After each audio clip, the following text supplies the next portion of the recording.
meus irmãos e irmãs, a paz do Senhor a todos. Graças a Deus pela oportunidade que o Senhor nos concede, estarmos reunidos aqui essa noite na presença de Deus e juntos podermos aprender um pouco mais da preciosa palavra de Deus. Queremos agradecer ao Senhor pela oportunidade, ao pastor Rodinei, ao pastor Valbert, a todos os irmãos aqui presentes. Deus abençoe a todos. É mais uma vez uma honra e sempre um privilégio podermos cooperar no ensinamento e na ministração da palavra de Deus. Meus irmãos, o nosso tema aqui é bem conhecido, que é discipulado, e esse tema ele envolve muitas coisas, e eu preciso ser bem objetivo, não quero cansar os irmãos, para que a gente aprenda aqui algumas coisas juntos, em nome de Jesus. Se os irmãos tiverem alguma pergunta para fazer depois, se eu não souber, o pastor Rodinei está aqui para responder, não é? Eu quero aproveitar para louvar a Deus pela vida da minha esposa, que está assistindo aí, acompanhando a gente, né? Minha esposa, meu filho, o Ângelo, e toda a família, o Nicolas, o Timóteo, a Maria, que é minha sogra, estão acompanhando a gente. Já saiu de casa na segunda-feira, estamos já há alguns dias fazendo o trabalho do Senhor, e eles estão acompanhando aí. Quero louvar a Deus pela vida de todos eles, em nome de Jesus. Eu queria convidar os irmãos, abra sua Bíblia comigo aí, no mesmo texto que o pastor Valbert leu no início do trabalho, Mateus capítulo de número 28, texto extremamente conhecido, e eu quero que você abra a sua Bíblia, Mateus capítulo 28, o versículo de número 19, para a gente relembrar o que já foi lido aqui, mais uma vez. Mateus capítulo 28, versículo 19, para pensarmos aqui algumas coisas sobre esse tema tão importante que é desenvolvendo uma cultura de discipulado. Desenvolvendo uma cultura de discipulado. Diz assim, Mateus capítulo 28, verso 19: Portanto, ide, ensinai todas as nações, batizando-os em nome do Pai e do Filho e do Espírito Santo, ensinando-as a guardar todas as coisas que vos tenho mandado, e eis que estou convosco todos os dias até a consumação dos séculos. Amém. Graças a Deus. Muito bem, meus irmãos, para sermos bem diretos, eu acredito que todos os irmãos estão dando de acompanhar aqui, dá de enxergar aqui. Muito bem. Nós acreditamos no que disse esse famoso escritor, que a salvação sem discipulado é uma graça barata, ou seja, a salvação ela é de graça, mas o processo cristão existe um preço, existe renúncia, existe muitas coisas que a gente precisa aprender e que nós precisamos compartilhar. Sem isso, sem essa salvação que gera um comprometimento, nós teremos o que ele chama de uma graça barata, sem valor algum. Mas vamos lá, eu quero pensar com os irmãos aqui, e eu queria que vocês me ajudassem a refletirmos aqui algumas questões. Vamos lá. A primeira pergunta que nós temos aqui é: quanto tempo dura o discipulado? Quem é dos irmãos, das irmãs aí que poderia me ajudar? Quanto tempo dura o discipulado? A irmã, 6 meses. A outra diz 3. O irmão está dizendo a vida toda, né?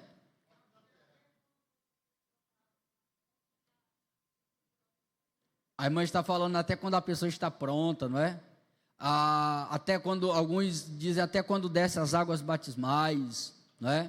Então, vamos lá, vamos refletir aqui. Com quantos anos de crente, olhe para cá, com quantos anos de crente uma pessoa ainda precisa de acompanhamento? A irmã disse 1 ano. Com quanto tempo de crente uma pessoa ainda precisa de acompanhamento? 1 ano? Deixa eu fazer uma pergunta para você. Quem aqui ainda precisa de acompanhamento?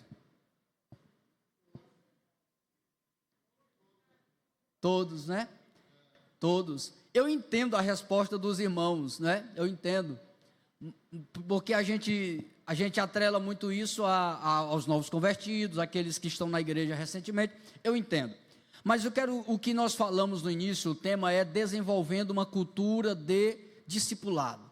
Significa, irmãos, que o discipulado não é uma aula da EBD apenas. O discipulado não é um curso de 3 meses. Por quê? Porque o discipulado acontece em todas as fases da nossa vida. Às vezes nós estamos com 10 anos de crente, e em alguns momentos da nossa vida a gente precisa que alguém chegue, nos dê uma palavra e nos anime. Não é assim? Então essa pessoa que está chegando, nos dando uma palavra, nos animando, ela está nos discipulando. O culto de doutrina que a gente vem ouvir, a instrução, tudo isso faz parte do discipulado que nós recebemos. Portanto, o discipulado dura a vida toda, e em todo o tempo da nossa vida nós precisamos de acompanhamento e de pessoas para nos ajudar, tá bom? Eu quero só pensar com os irmãos aqui alguns conceitos que vocês já sabem aqui em primeiro lugar. O primeiro termo que nós temos aqui é discípulo. O que é um discípulo? De maneira resumida, nós colocamos aqui que o discípulo, ele é um seguidor de Jesus, que teve sua vida transformada por ele e que nutre um relacionamento pessoal com ele. Eu pergunto para os irmãos aqui, é possível estar na igreja e não ter sido transformado por Jesus? Sim ou não? É possível fazer parte do vocal da igreja e não ter sido transformado por Jesus? Sim. É possível ser dizimista? É possível você frequentar os cultos, ser de uma família cristã e não ter tido uma vida transformada por ele? Portanto, o discípulo aqui, que tem vários significados, como um aluno, um aprendiz, mas o conceito que nós colocamos aqui é que discípulo é um seguidor de Jesus que teve a sua vida transformada por ele no passado e que hoje no presente nutre um relacionamento pessoal com ele. Não é coletivo. O coletivo também é importante, mas alguém que tem um relacionamento pessoal com Cristo. Ele foi transformado no passado, mas hoje ele ainda é alguém que tem relacionamento com Cristo, lê a palavra diariamente, ora diariamente, congrega diariamente, nutrindo o seu relacionamento com ele. Toda pessoa que foi transformada por Cristo e que hoje nutre um relacionamento com ele, pode ser chamado de discípulo de Cristo. A outra palavra que nós temos é discipulado. O que é o discipulado? Discipulado é o ato de exercer uma boa influência. Por que boa influência? Porque existe amar. Então o discipulado não é só exercer influência. Discipulado é exercer uma boa influência espiritual sobre alguém, de modo, os irmãos estão vendo aqui? Acidental ou proposital? Proposital. O nosso discipulado precisa ser proposital.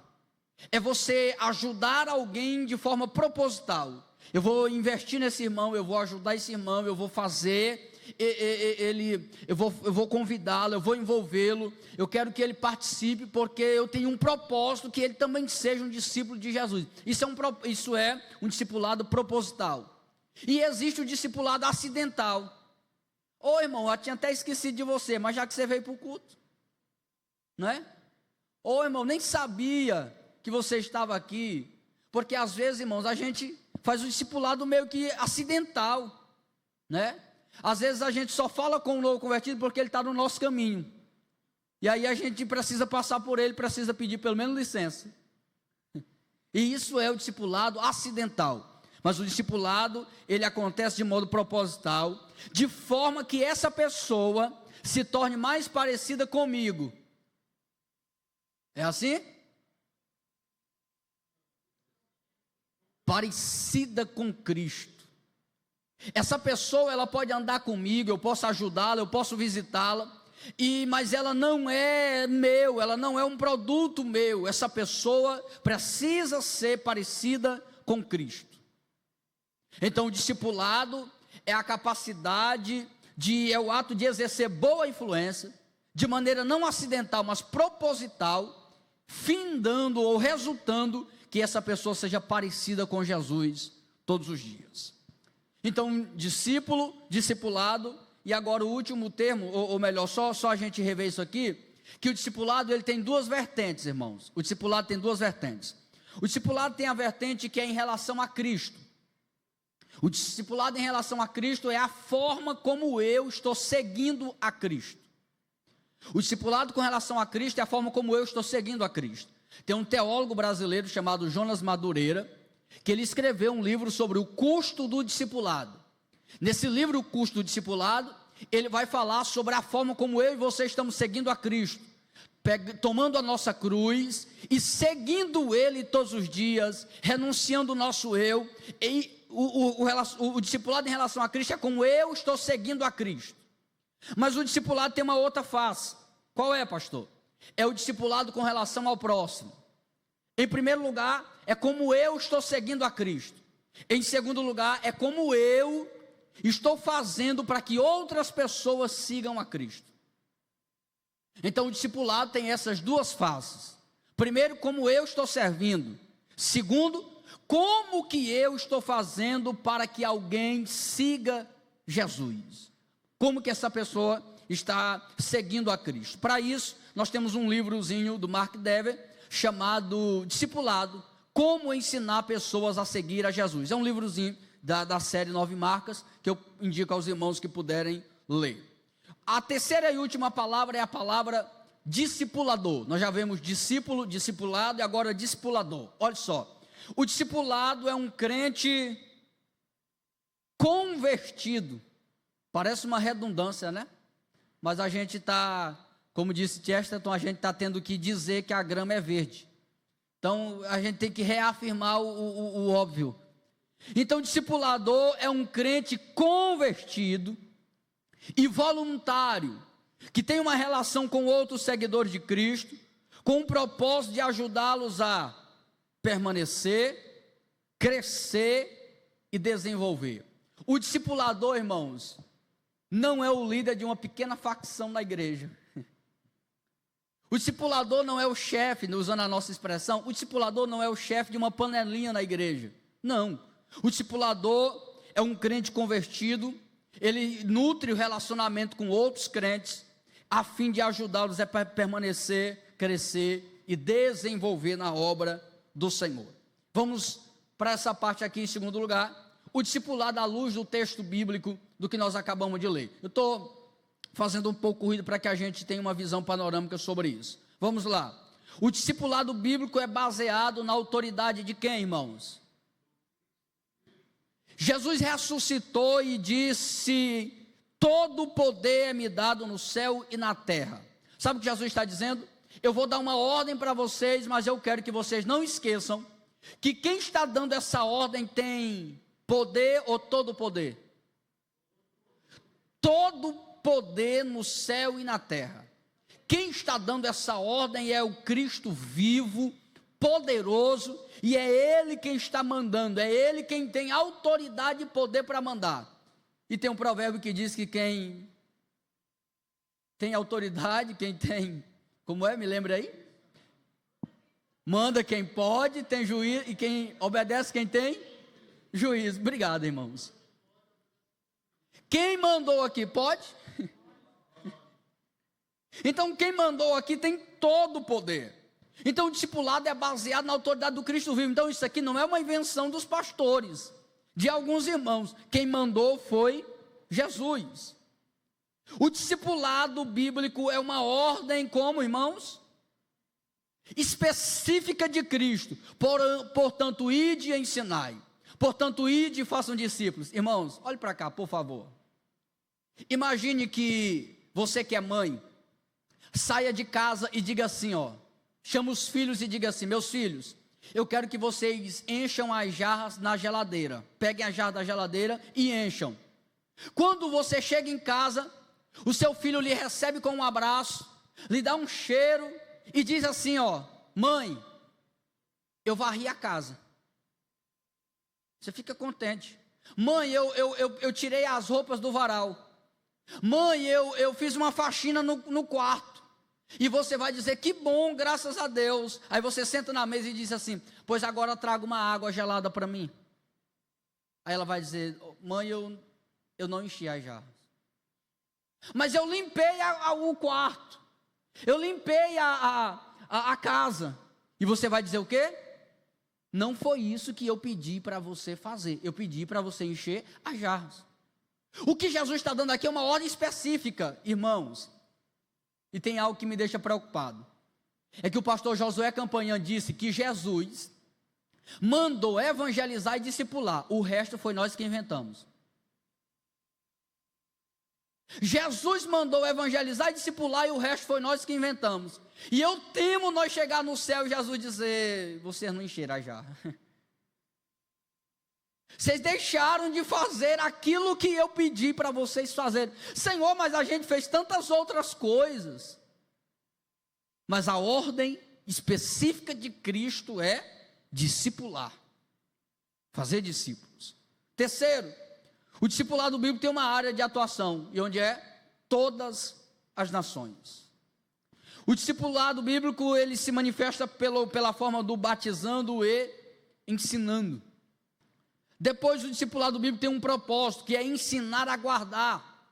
Isso aqui é interessante porque não é borrifar o conhecimento de Cristo como um repelente sobre as pessoas. Não. A ideia aqui é ensinar a guardar.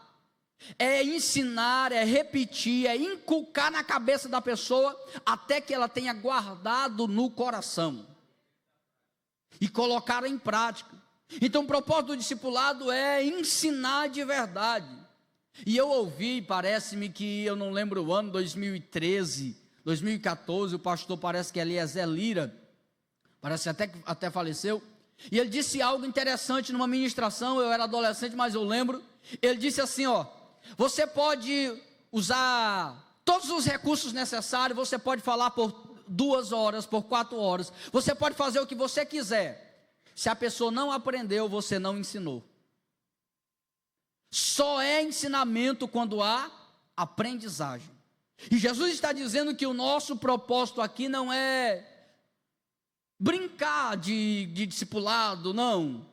É ensinar as pessoas a guardar tudo o que Ele nos ensinou e repassou para nós.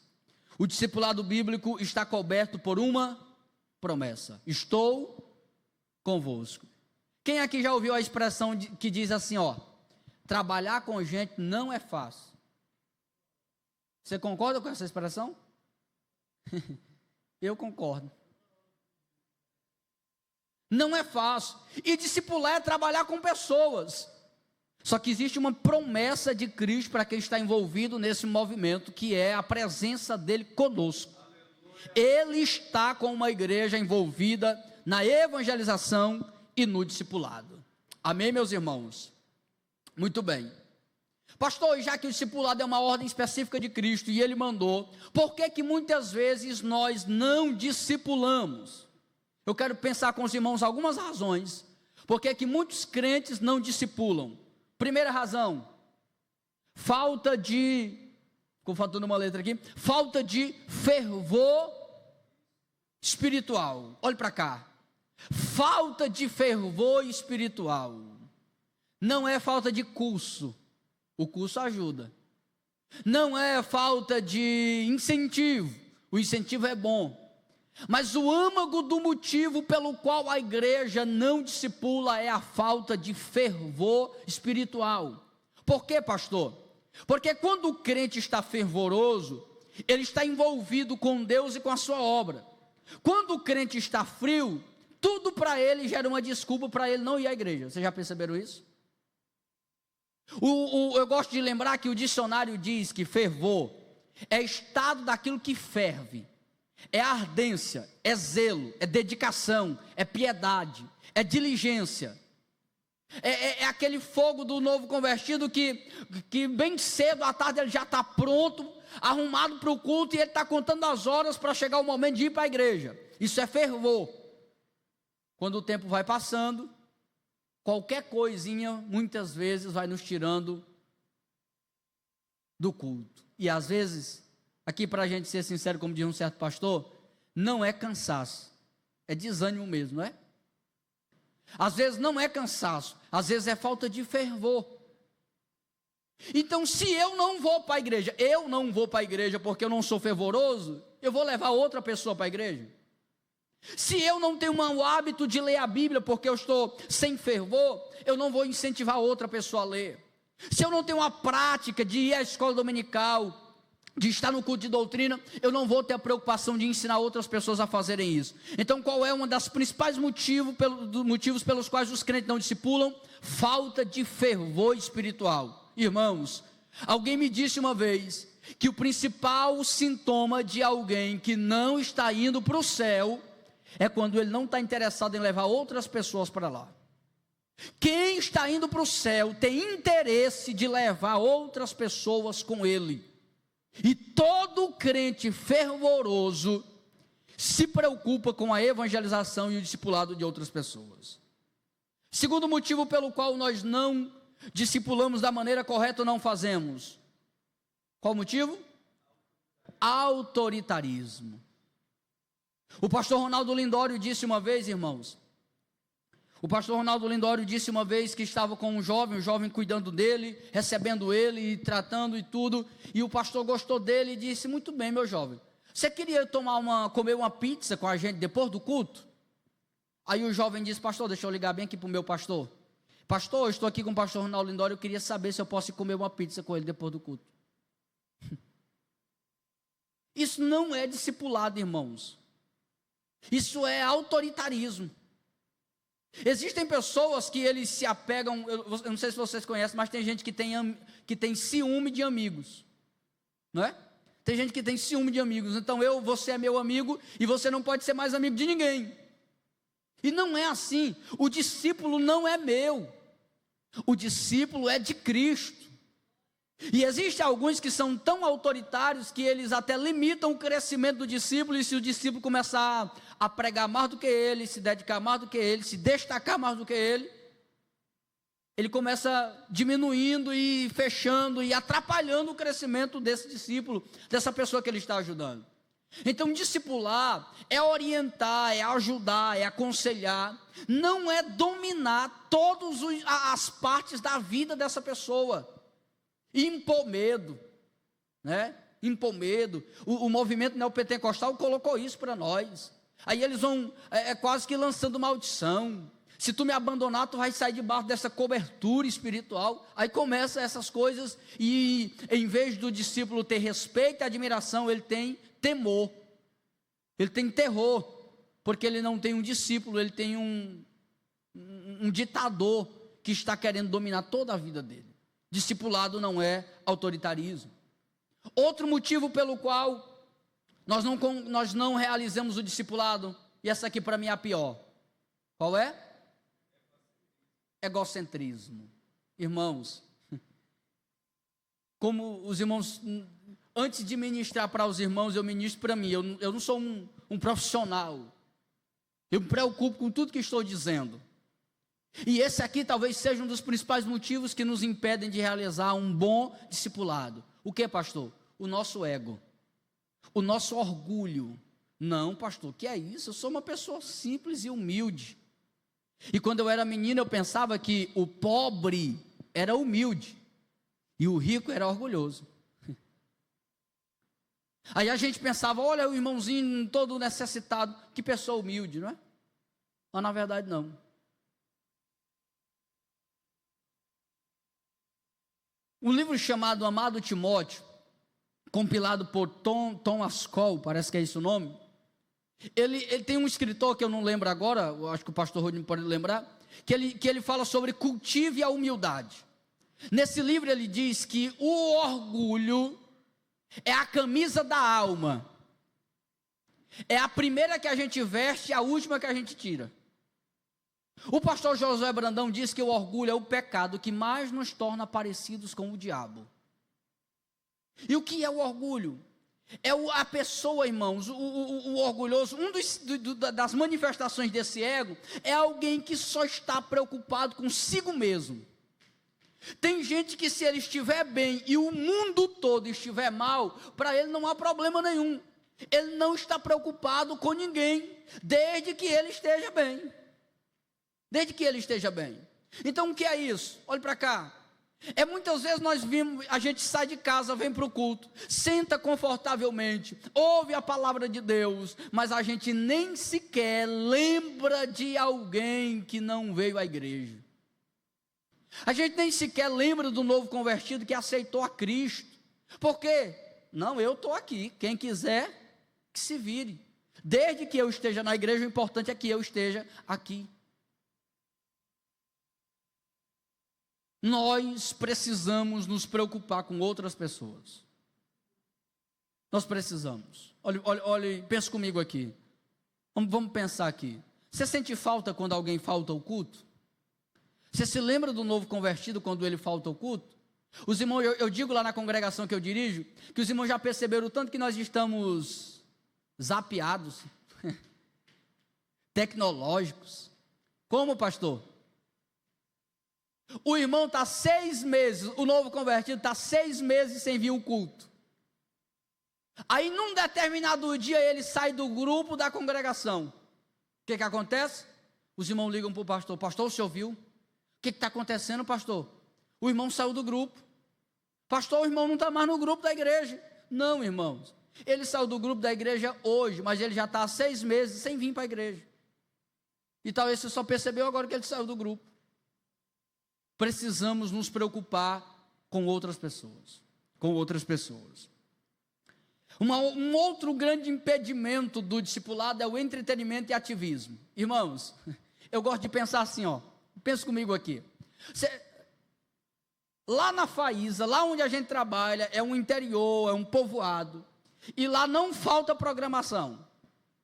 Vai acabar, eu não vou nem dizer. É muita coisa, é muita programação, é muita coisa. E a sensação que eu tenho é que a igreja é como se fosse um ônibus ou um carro que está puxando a 1000 por hora. E o novo convertido entra e a gente olha para ele e diz assim: tu te segura aí, que aqui o negócio é corrido. Aí a gente arrocha, não é? A gente vai, a gente corre, a gente vai para o círculo de oração, vai para um lado e para o outro. Quando dá com 1 ano, a gente olha para ele e diz: ei, rapaz, tu sobreviveu. Como é teu nome? Tu mora onde mesmo?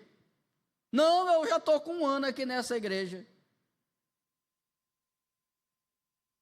A gente precisa ter cuidado para que a Assembleia de Deus gosta de festa, né? Isso é em todo lugar. Mas a gente precisa ter cuidado para que esses movimentos não nos deixem esquecer do novo convertido. Dessa prioridade que é importante. Que é importante. E tem um livro chamado A Treliça e a Videira que fala sobre isso. Como é que uma pessoa, e no caso dos pastores, como é que um pastor ocupado discipula? E ele vai mostrar. Insira um novo convertido na sua rotina. Eu aprendi assim, irmãos, isso aqui é um pensamento meu. Eu particularmente, pastor Andrade, um menino velho de 26 anos, eu particularmente acho esquisito um pastor que anda sozinho. Por quê, pastor? Porque a oportunidade que ele está só no carro, ele poderia discipular alguém muito bem. Porque tem jovens na igreja que ele tem o sonho dele é andar com o pastor. Rapaz, eu fiz uma viagem com o pastor. Eu só conheci o pastor do púlpito e agora eu conheci ele mais de perto. Insira a pessoa na sua rotina. O pastor vai visitar, não custa nada muitas vezes chamar alguém.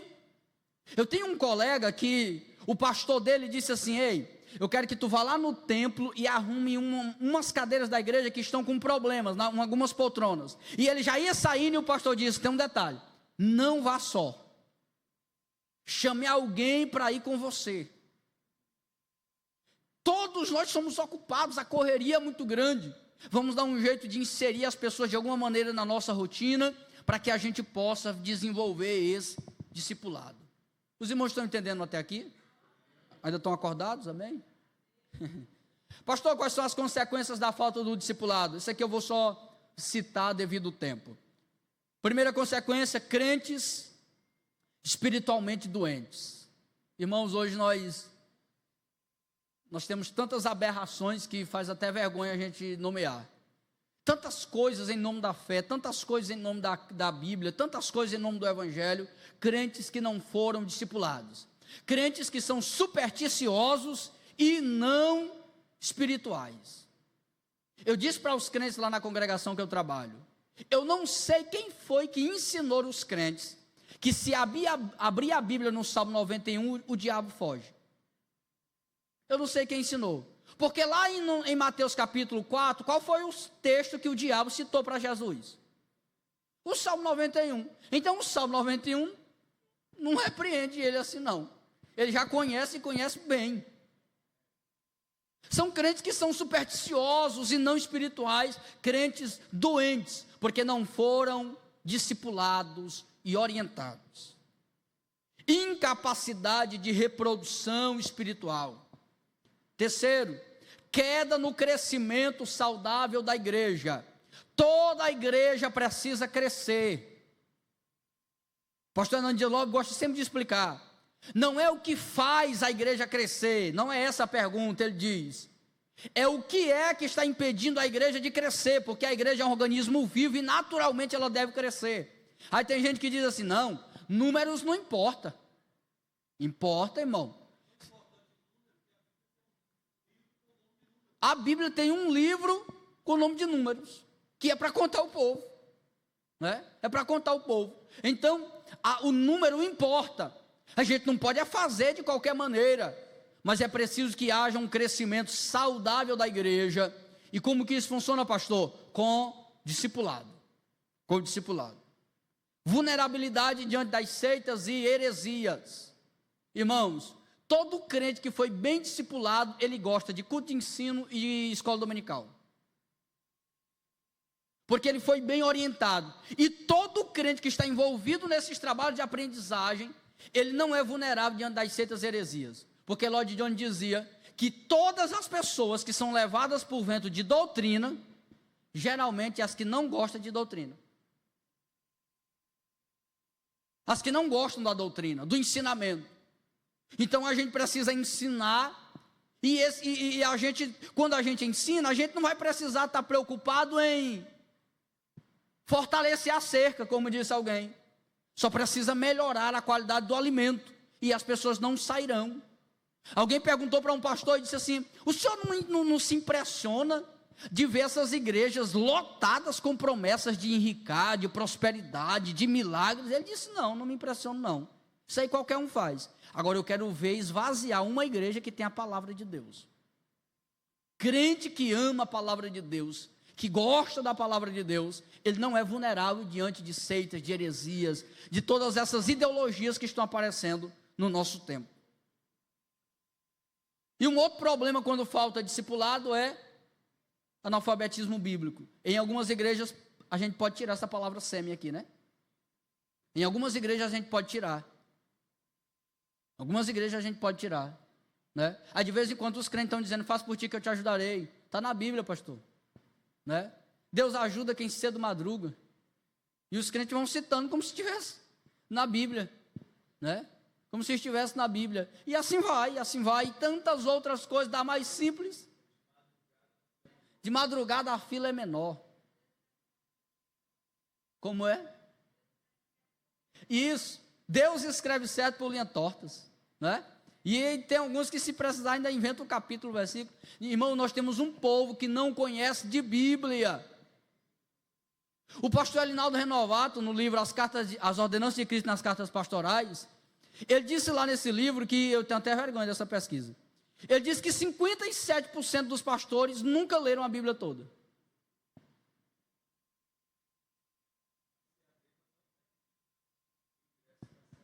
O problema é que tem uns que só lê para entrar, né? Aí depois, alguém diz que tem crentes que pega tão pouco na Bíblia dele, que já tem tanta poeira que dá para escrever o nome condenação. De tão pouco que ele lê a Bíblia, né? De tão pouco que lê a Bíblia. O meu sogro gosta de contar, acho que vocês conhecem a história da irmã que perdeu o óculos, né? Perdeu o óculos e semanas e tempo depois, não, irmão, seu óculos está aqui, é porque está dentro da sua Bíblia. ela passou muito tempo sem ler a Bíblia, né? Sem ler a Bíblia, né? O ano já falta 4 meses para terminar o ano. Você já está terminando sua Bíblia, não é? Vamos lá. O preço do discipulado. Irmãos, o discipulado não é de qualquer forma. Billy Graham dizia: a salvação é de graça, mas o discipulado custa tudo que temos. Existe um preço muito grande no discipulado. Sabe qual é o problema, irmãos? É que a gente queria, ou como seria bom, se as pessoas viessem para a igreja prontas. E às vezes a gente olha para a pessoa e diz: esse aí dá trabalho demais. Irmãos, e se ele não der certo na igreja, onde é que ele vai dar certo? O lugar é aqui. O lugar de pessoas problemáticas é na igreja. Alguém disse assim: se você achar uma igreja perfeita, não entre nela, porque se você entrar, ela vai deixar de ser perfeita. Não existe igreja perfeita. E o discipulado, ele rompe todas essas barreiras, e a gente precisa saber que existe um preço para discipular. Olhe para cá, vê se você consegue acompanhar essa frase de A.W. Tozer. Olha o que ele disse, ó. Olhe para cá. O recém-convertido é semelhante a um homem que aprendeu a dirigir em um país cujo tráfego orienta-se pelo lado esquerdo da rodovia, e repentinamente ele encontra-se agora em outro país, forçado a dirigir à direita. Ele precisa desaprender o velho hábito e aprender o novo. E o que é mais sério, ele precisa aprender isso no meio de um trânsito pesado. Os irmãos entenderam? O hábito dele era dirigir pela esquerda, agora ele se encontra num lugar repentino e tem que dirigir do lado direito. Os irmãos sabiam que toda pessoa nova convertida que entra na igreja, ele tem a sensação que todo mundo está olhando para ele? Parece que ele entra, tudo é novo, para a gente tudo é normal, né? O nosso evangeliquez, varão, manto, fogo, tocha. Irmão novo convertido não sabe o que é isso. Pai do Senhor, vaso. Ele não tem noção nenhuma do que é isso. Por quê? Porque ele está agora em uma outra rodovia, num outro povo, num outro polo. E ele diz aqui que o trânsito é pesado. A igreja e o movimento, vocês já sabem, né? E ele diz aqui, ó, ele precisa desaprender o velho hábito. Eita, irmãos. Tem gente que está com 10 anos de crente e ainda tem alguns hábitozinhos, né? E às vezes a gente quer que o novo convertido aprenda rapidinho, né? A gente chegou na igreja, como diz o nosso pastor, cheio de nó, cheio de tanta coisa, né? Cheio de carrapicho, como disse a irmã. Diga aí para o seu irmão, para ele não dormir, diga aí: eu já melhorei, foi muito. A gente já melhorou, foi muito. Mas tem gente que de vez em quando ainda diz uma palavra que não é misericórdia. É outra, não é? Tropeça e não diz glória a Deus, diz outras coisas. É o hábito, o velho hábito. O novo convertido precisa da nossa ajuda. Irmãos, eu já disse lá na nossa congregação, a gente que está aqui em cima, principalmente congregações pequenas, a gente fica observando, eu fico preocupado. Tem crente que o novo convertido está do lado dele, e o pastor disse assim: vamos abrir a Bíblia em Naum. Ele, meu Deus do céu, não sabia nem que existia isso. E ele fica procurando para um lado e para o outro, e o irmão está com a Bíblia dele aberta, lendo tranquilamente, e o novo convertido perdido nas páginas da Bíblia, e ele não tem coragem nem de chegar para oferecer ajuda. Ou o novo convertido não tem acesso à Bíblia, apresente para ele: irmãos, está aqui. E tudo precisa da ajuda da igreja, para que ele desaprenda esse velho hábito. O discipulado tem um preço. Olhe para cá, olha o que o discipulado requer. Primeiro, o discipulado requer tempo. Não se faz um discípulo do dia para a noite. Não se faz um discípulo do dia para a noite. A pessoa fumava 10 cigarros por dia. Alguns são libertos na hora. E a irmã está lutando contra o vício e está fumando 2. É errado fumar, pastor? É. Mas para quem fumava 10 já melhorou muito, não já não? E essa pessoa está fumando 2 cigarros, nós vamos expulsar ela, vamos deixar ela de fora? Não significa que ela está melhorando. E com o tempo ela vai crescendo. Não saia daqui dizendo que eu ensinei vocês a fumar. Qual pastor trouxe um irmão aí, está botando nós para fumar? Não diga isso não. Estou dizendo aos irmãos que o discipulado requer tempo. Requer tempo. A pessoa tinha umas roupas assim meio esquisitas, né?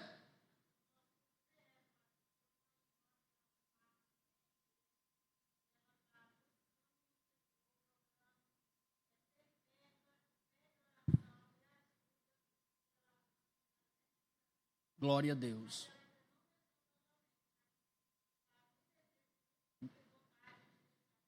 Glória a Deus. Está num processo de libertação, porque requer tempo, né? Pastor, mas eu cheguei lá, a irmã estava fumando. O que que eu digo? Diga a paz do Senhor, minha irmã. A paz do Senhor. Você é crente. Você ia falar?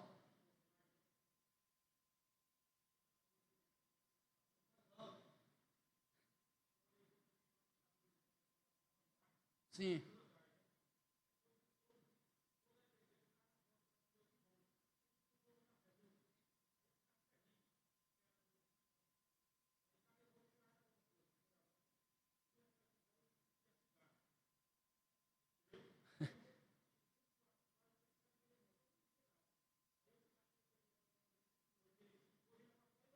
Pronto, glória a Deus.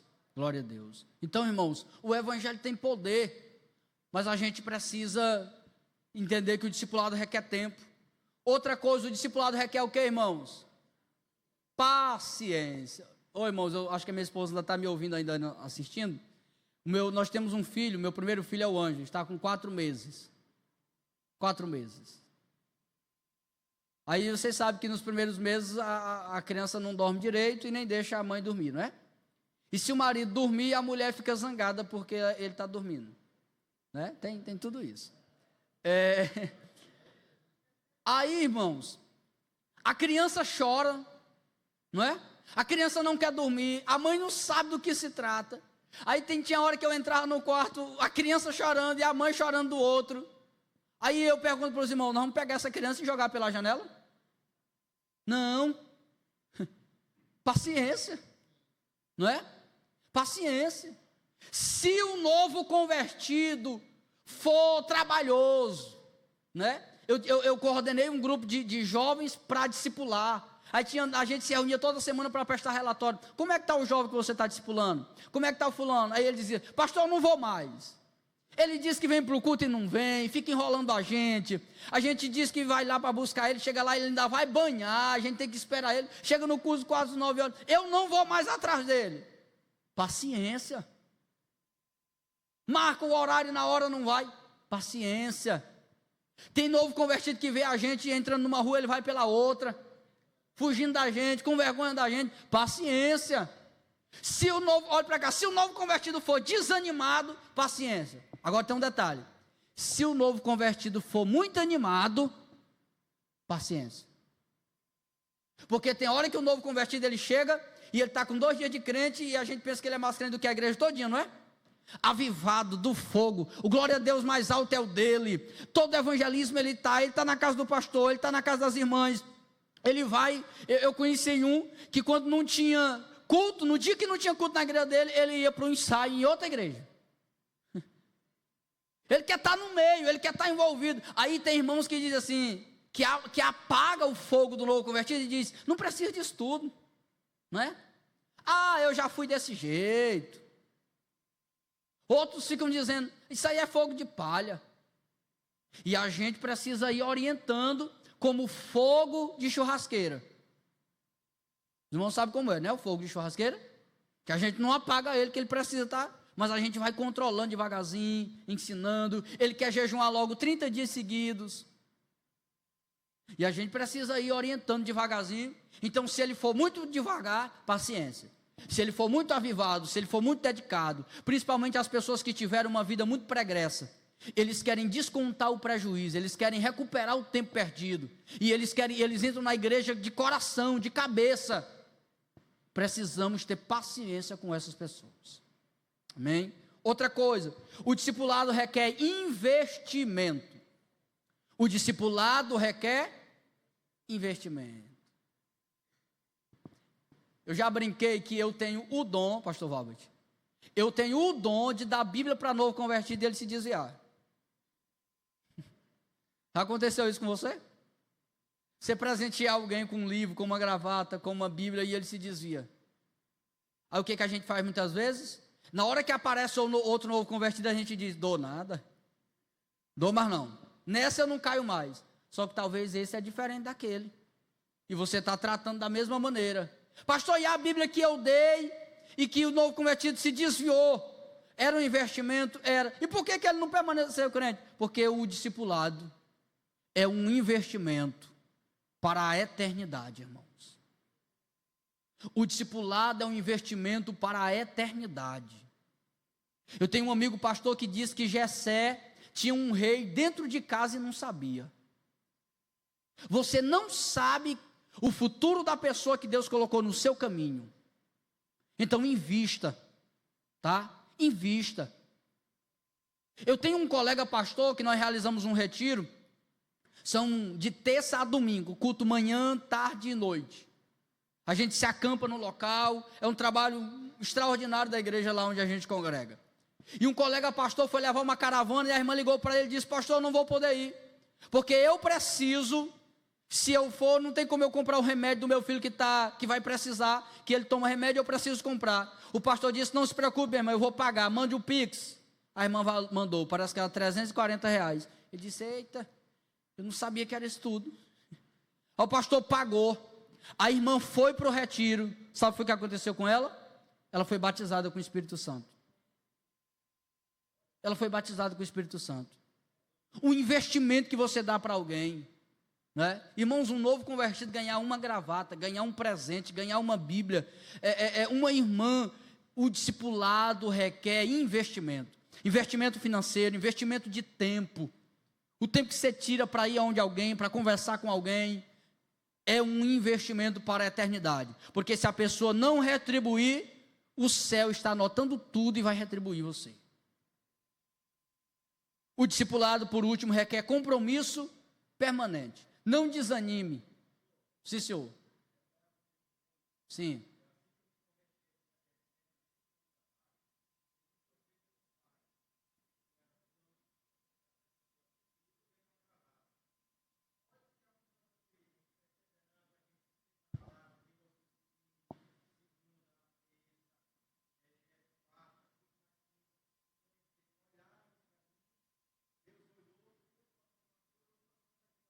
Glória a Deus.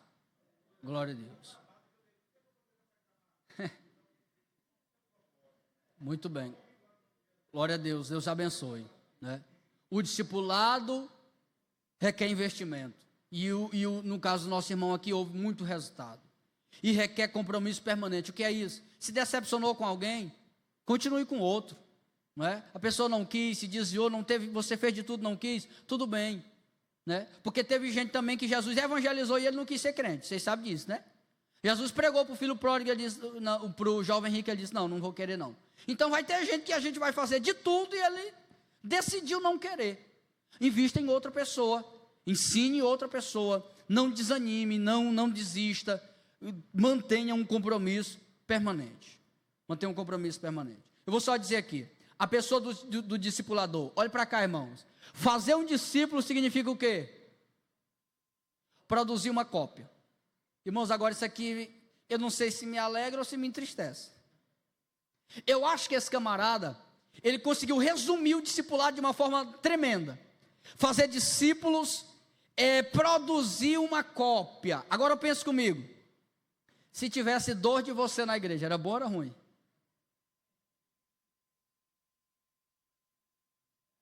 Ou a gente não pode discipular dizendo assim, irmãos, faça isso que eu estou dizendo, mas não faça o que eu faço. Não, discipulado não funciona assim. Paulo disse assim, sede meus imitadores. Ah, pastor, mas era Paulo. Não, irmãos, a gente também pode orientar alguém, pode dizer para alguém. Se alguém for ser crente do seu jeito, ele vai para o céu?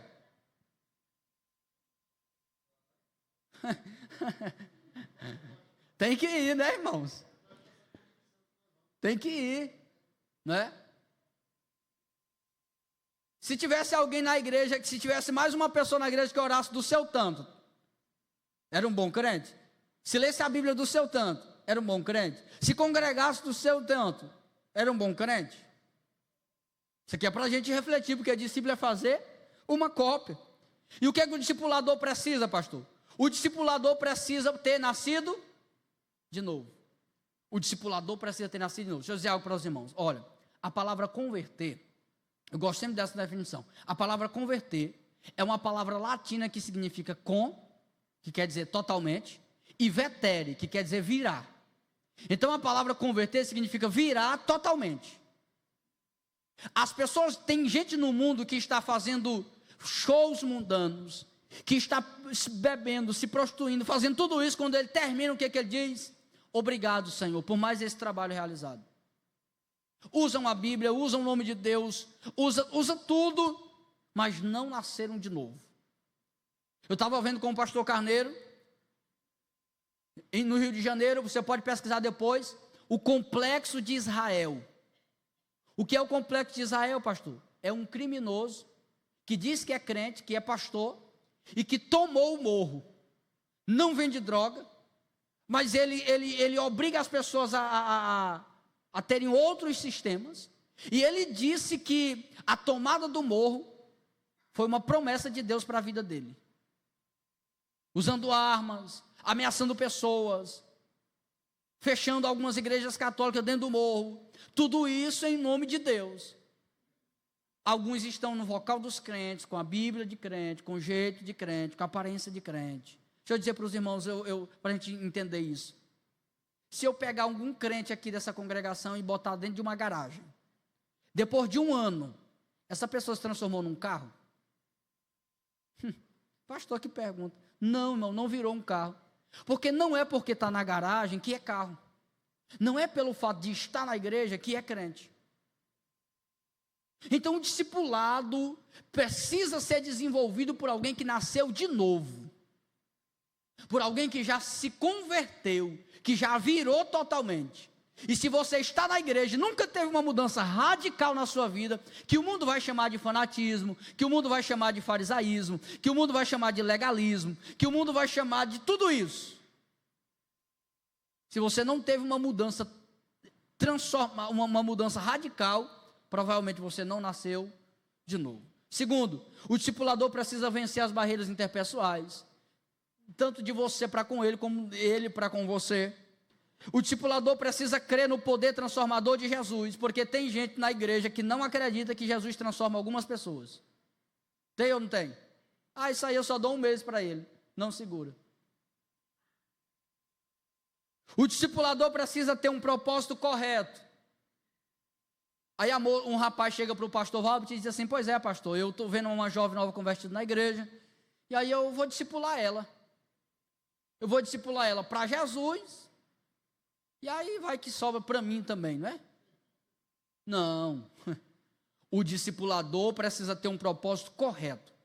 Homem discipulando homem, mulher discipulando mulher, jovem discipulando jovem. O propósito não é ter um fã-clube, não é ter uma facção, não é conseguir seguidores, não é conseguir um namorado, um casamento. Não, o propósito do discipulado não é isso. Tá? Não é isso. Não é influência para uma autopromoção, não é nada disso. Irmãos, olhe para cá para a gente já caminhar aqui para encerrar. Eu já vou caminhar para encerrar. E nunca confie num pregador que diz que está encerrando. Olhe só. Como é que funciona o propósito do discipulado? Como é que funciona o caminho do discipulado? Como é que funciona? Primeiro, começa com o evangelismo. A pregação da palavra. E o evangelismo aqui, ele é retratado como, pelo quê? Pelo plantar a semente. Plantar a semente. Os irmãos vão dirigir vários cultos. Vários cultos. O que vai acontecer? Os irmãos vão estar plantando a semente. Plantando a semente. Depois de plantar a semente, os irmãos vão precisar de acompanhamento. O novo convertido vai precisar de acompanhamento. Esse acompanhamento é comparado com o aguar da semente. O regador, né? O cultivar, o ajeitar a semente, né? Ou ajeitar a semente. Irmão, sente mais perto de mim, venha mais para cá. Aí a pessoa aceitou Jesus hoje, daqui um mês é que a gente vai lembrar, e hoje a gente tem redes sociais, pegar o contato. Irmão, vocês sabiam que por um lado, quando alguém aceita Jesus, em vez da gente chorar e dar glória a Deus, tinha hora que era para a gente ficar era preocupado. Eita, rapaz, será que eu vou dar conta de manter essa pessoa na igreja? Porque às vezes a gente chora, e isso é bom, né? Se alegra e tudo. Mas quando ele vem à frente, é só a semente. Ela vai precisar de acompanhamento, né? Vai precisar de acompanhamento. Depois do acompanhamento, nós teremos o quê? O crescimento. O crescimento. Não é de uma vez, irmãos. A gente quer as pessoas prontas. Não é de uma vez. E depois do crescimento, nós vamos para o treinamento, que já é ensinar a fazer. E às vezes a gente não treina, porque a gente tem medo do novo convertido errar, e ele vai errar. Tá? E treinar, eu gosto de lembrar, treinar, irmãos, não é quebrar o galho. Por exemplo, eu sou dirigente de congregação. Aí eu viajo, eu digo, irmão, o senhor pode pregar domingo aqui na congregação? Isso aí é quebrar um galho para mim. O que é treinar, pastor? É eu estar num culto na congregação e dizer, irmão, eu quero que você pregue domingo. Eu vou estar lá. E aí o pastor vai observando o que o irmão acertou, o que o irmão errou. E ele vai orientando, vai ajudando. Isso é treinar. O meu pastor, irmão, era muito corajoso. Ele dava o culto de domingo para me pregar. Me dava oportunidade e eu, meu Deus do céu, isso eu não tenho coragem demais. Tinha vezes que eu saía e digo, nunca mais eu prego, não vai dar certo esse negócio. Mas ele treinou. E qual é o problema? É que a gente quer as pessoas prontas. O pastor Edivaldo Filho, um pastor foi pregar na igreja dele, e ele viu os meninos servindo água, ajeitando na igreja, e o pastor disse, rapaz, toda a igreja precisa de um menino desse. Sabe o que o pastor disse? Não. Toda a igreja tem um menino desse. Toda a igreja tem. Eu tive um pastor, irmãos, que com 12 anos, 13 anos ele me colocou para ser auxiliar na igreja, sentar no púlpito da igreja. Ele me colocou para ser líder de mocidade, para ser vice-líder de jovens do campo. Você sabe quem era que acreditava que ia dar certo? Só ele mesmo. Nem eu não acreditava. Os jovens, teve uns que balançaram a cabeça. Eu com 13 anos para aconselhar um jovem de 18 anos, irmão. Com um pouco mais de um ano, o líder de mocidade teve que dirigir uma congregação, era casado, e eu assumi a liderança da mocidade. Com 17 fui apresentado a diácono. E aí ele ainda na adolescência, com 12, 13 anos, ele ensinava a gente a fazer sermão. Uma turma de adolescentes. Eu fico imaginando, rapaz, irmão, eu estou gordo demais. Aquele tempo era... E ele reunia a gente, domingo à tarde, ele podia estar descansando. E ele fazia um trabalho chamado Bases da Homilética. E aí ele ia dar aula de pregação. Como era, pastor? Ele dava algumas noções e chamava a gente para pregar. Aí a gente ia errando e ele ia dizendo. Tinha um colega meu, pastor Robert, que ele repetia muito uma frase, repetia muito e ele nem percebia. E o pastor disse, todas as vezes que tu repetir essa frase, tu vai dar um passo para o lateral. Ele terminou de pregar fora da sala. A gente pregava com a cabeça baixa. Aí o pastor Carneiro sentava bem na frente, colocou uma linha por cima aqui, no colarinho da camisa. Aí a gente pregava com a cabeça baixa e ele puxava, que era para a gente poder olhar para as pessoas. Eu tive um pastor que se preocupou em pegar na mão mesmo e discipular. Com 21 anos, pela graça de Deus, eu estava sendo apresentado ao Santo Ministério. Não existe ninguém pronto na igreja. Aí tem muita gente dizendo, eu queria um obreiro. Teve um que ligou para um pastor lá da nossa região, rapaz, eu queria um obreiro. Um obreiro bom, rapaz. Um obreiro pregador, ensinador, um camarada leal, pedreiro. Aí o pastor disse assim para ele, se eu tivesse um obreiro desse, eu não te dava ele não. Se eu tivesse um obreiro desse jeito, eu não te dava ele não, ele ficaria aqui mesmo. Então requer tudo isso. Deixa eu fazer umas perguntas para você aqui, para nós encerrar agora. Os irmãos são bons de Bíblia, que já são reflexões finais para nós encerrar. Primeiro, quem foi que discipulou Josué, irmãos? Quem? Moisés. Quem foi que discipulou Eliseu? Elias. Quem foi que discipulou os 12 apóstolos? Jesus. Quem foi que discipulou Paulo? Barnabé. Quem foi que discipulou Timóteo? Foi Paulo. Quem foi que discipulou você?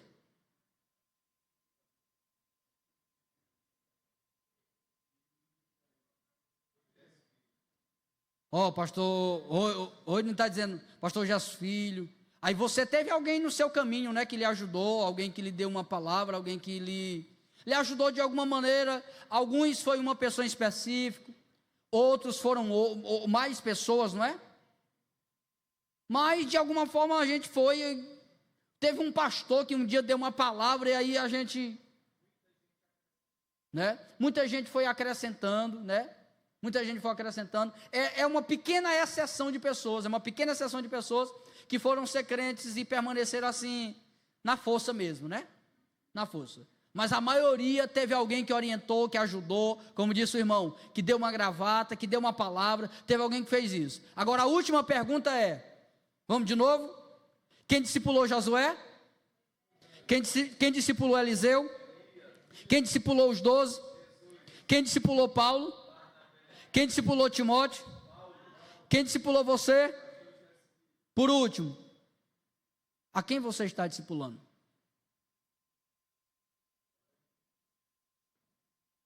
A quem você está discipulando? Ou vai parar em você?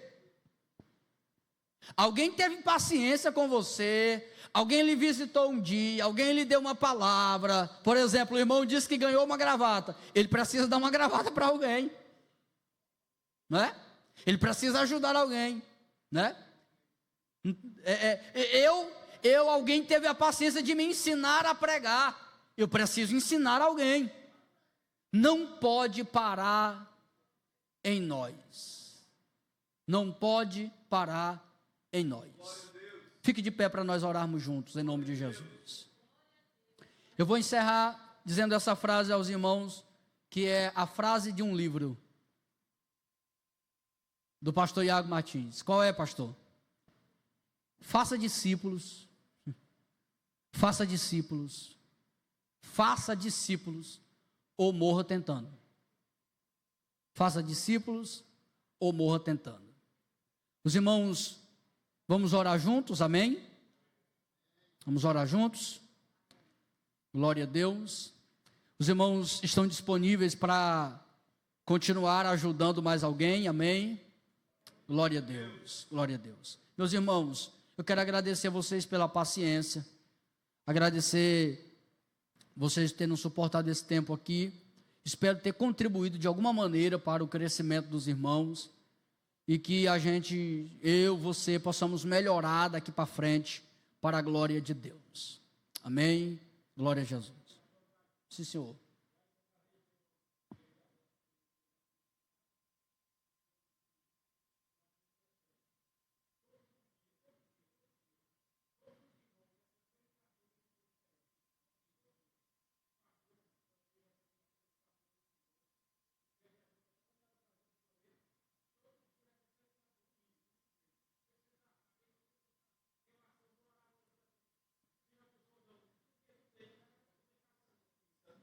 Muito bom, muito bom, muito bom.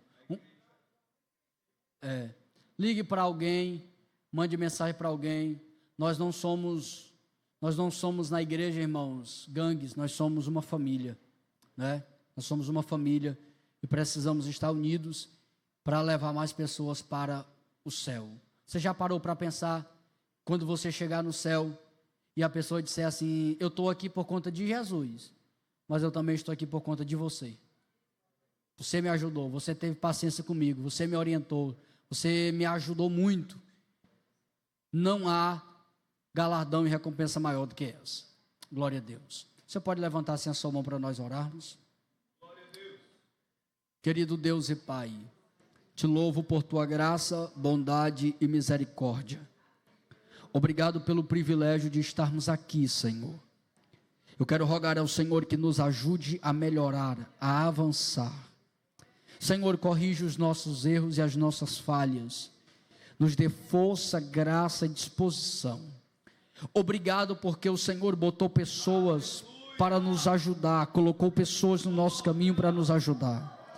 Mas eu quero pedir ao Senhor que nos ajude a darmos continuidade, que a tocha do discipulado seja passado de nós para outras pessoas. Nos dê a tua graça, Senhor, nos fortalece, meu Pai, restaura o nosso fervor espiritual por completo, e que haja em nós preocupação com outras pessoas, e que nós possamos crescer. Eu quero pedir ao Senhor de maneira específica sobre esta congregação, a liderança continua dando graça e ajudando, produzindo um crescimento saudável e poderoso nesta congregação, para a glória do teu bendito nome. Eu te agradeço em nome de Jesus, amém.